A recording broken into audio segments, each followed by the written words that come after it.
बिट्टू का होटल।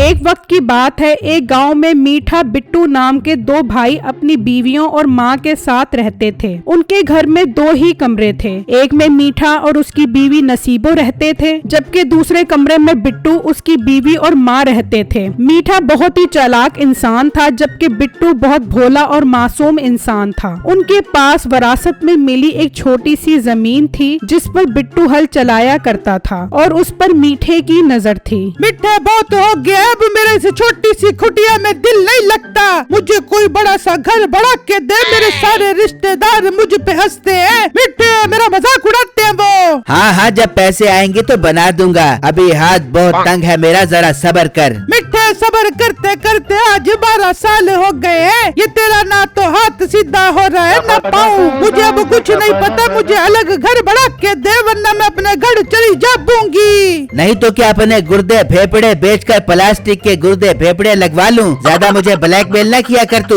जब पैसे आएंगे तो बना दूंगा। मीठे मेरी बात सुन, ये तेरा मोटा भाई जमीन पर सब्जियां उगा के मजे मारता रहता है। तू ये जमीन अपने नाम करवा ले, से बेच के बहुत सारा पैसा आ जाएगा, फिर अपने पास घर और जायदाद भी आ जाएगी। अरे वाह बेगम, मशवरा तो तूने बहुत अच्छा दिया है। जमीन तो सारी माँ के नाम पर है। मैं अम्मा को बातों में फंसाकर जमीन अपने नाम करवाने की कोशिश करता हूँ। फिर अगले दिन जब बिट्टू और उसकी बीवी खेत में काम करने जाते हैं, तो मीठा अपनी माँ के पास आता है। मेरी प्यारी अम्मी जानू, अगर आपकी दवाइयाँ खत्म हो गई हैं तो मुझे बता दो, मैं जाकर लेकर आ जाता हूँ। मुझसे आपकी ये हालत नहीं देखी जाती। दिल करता है अपनी किडनी बेचकर सारा पैसा आपके ऊपर लगा दूं। अरे मीठे, खैर तो है, आज मेरा ख्याल कैसे आ गया है तुझे? पहले तो तूने कभी मेरा हाल चाल नहीं पूछा। अम्मी जान, अगर भूला भटका शाम को वापस आ जाए तो उसे भूला भटका नहीं कहते। आप हुक्म करे, मैं आपकी क्या खिदमत कर सकता हूँ? बस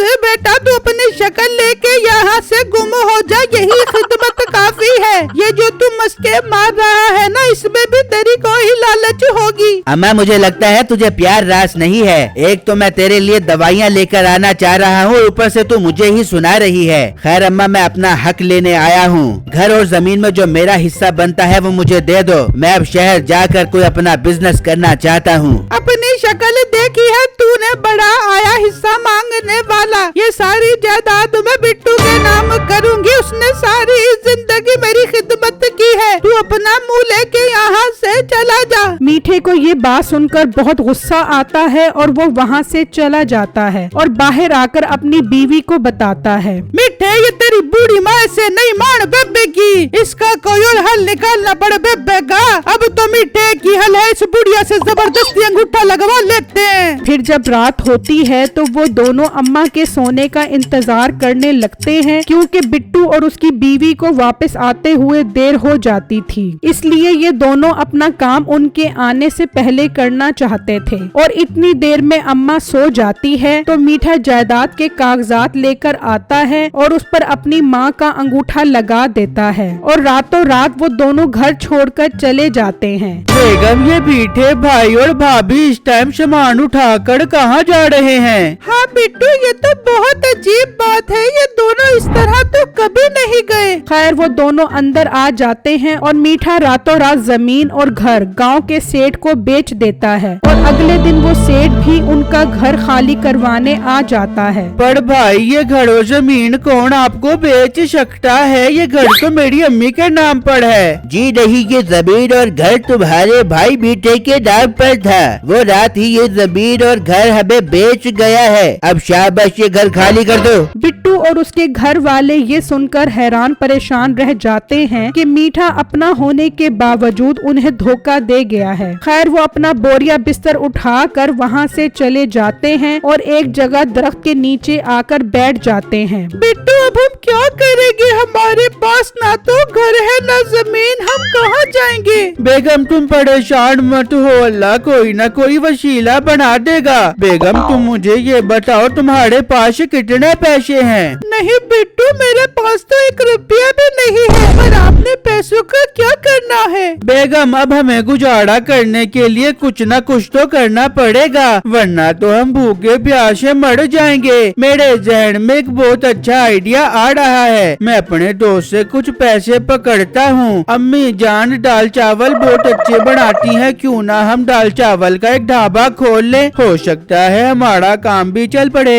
हाँ बिट्टू, आइडिया तो बुरा नहीं है, पर ना तो हमारे पास मसाले हैं, ना चूल्हा और ना सामान। तुम दोनों फिक्र मत करो, ये मेरे सोने की चेन है, इसे बेच दो और सारा सामान ले आओ। मैं आज ही दाल चावल बनाना शुरू करती हूँ। अम्मी जान मुझे अच्छा नहीं लगेगा मैं आपकी चेन बेचूं। मेरे बेटे, हमें अभी इसकी बहुत जरूरत है। अगर अल्लाह ने हमें पैसा दिया तो ऐसी तू मुझे दोबारा चेन बनवा दी। ठीक है अम्मी जान, मैं अभी ये चेन बेचकर दाल चावल का सामान लेकर आता हूँ। फिर बिट्टू वो सोने की चेन सुनारे के पास ले जाता है और उसे बेचकर पैसे ले लेता है, जबकि दूसरी तरफ मीठा घर और जमीन के पैसे लेकर अपनी सास के घर आ जाता है। हाँ मेरे बेटी, इतने दिनों बाद आई है, आंखें तरस गई थी तुझे देखने के लिए। इतने दिनों से तू कहाँ थी मेरे बेटी?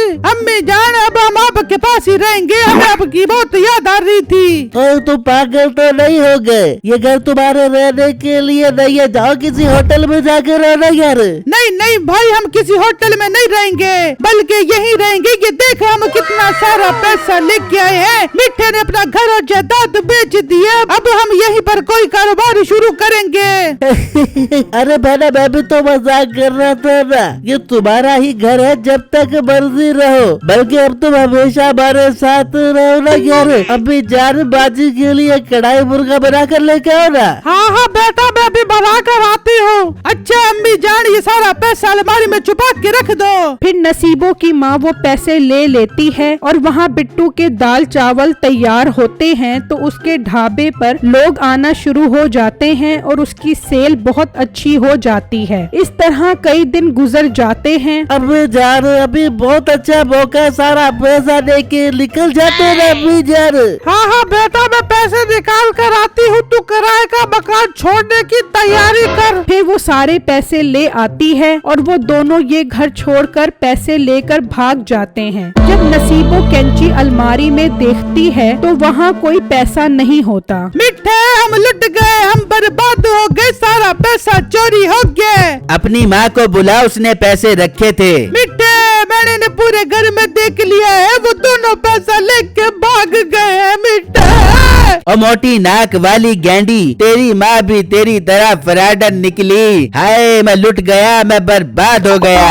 अब बिट्टू का होटल इतना अच्छा हो गया था कि उसने दाल चावल के पैसों से एक बहुत अच्छा घर बना लिया था, जबकि मीठा अपनी लालच और गंदी नीयत की वजह से बर्बाद हो गया था। वो दोनों बिट्टू का काम देखकर हैरान होते हैं। बिट्टू भाई, मुझे माफ कर दो, हम भी आपके साथ दाल चावल का काम करना चाहते हैं बिट्टू भाई।